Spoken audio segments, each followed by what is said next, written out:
I'm Mohammad. I work for PwC. I'm a director over there. I've been working over there for the last 10 years.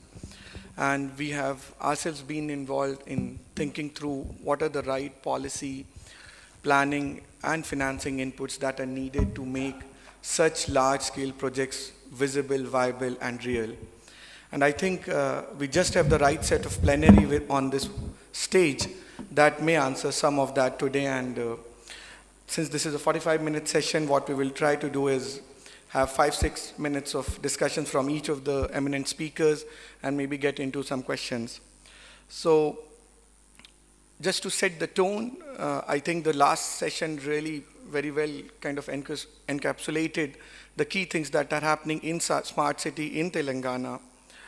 I think the key point we all need to see and think is that while on the demand side there is great certainty, we have various humongous numbers, whether we are talking about 6 mega cities right now globally, which are over 10 million population, to 43 million global mega cities, which will be with 10 million population. Or are we saying that these are the cities that will contribute to 70% of the economy? And there are many other mind-boggling numbers that we can think about, whether in India or outside India. The question is, what are we doing on the supply side to handle that kind of a demand? And the question involves that, yes, while the products are visible, whether on the urban transport side or on the housing side, do we have solutions around what kind of contracting structures will enable private sector investments in these developments? What is the right set of policy dimension that one needs to think through in enabling such investments? What about the new institutional development models that we need to bring in to make such projects more real on timelines than expected timelines?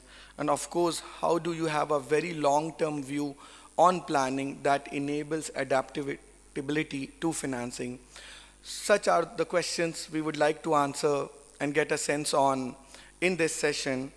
And since we have a very good team sitting in here, maybe I would like to start with the municipal administration and urban development. And sir, some of the things we would like to hear from you is, what are the current focus of the government around the managing the solid waste and water infrastructure? What are the new models government is thinking about in managing these projects, which may seem financially difficult to execute, and how do we entice private sector to get involved in this? And what are the top priority projects of municipal administration and urban development which the government is thinking and the government is planning to execute? So those are the set of issues we would like you to talk about in your presentation or discussion. Over to you, sir.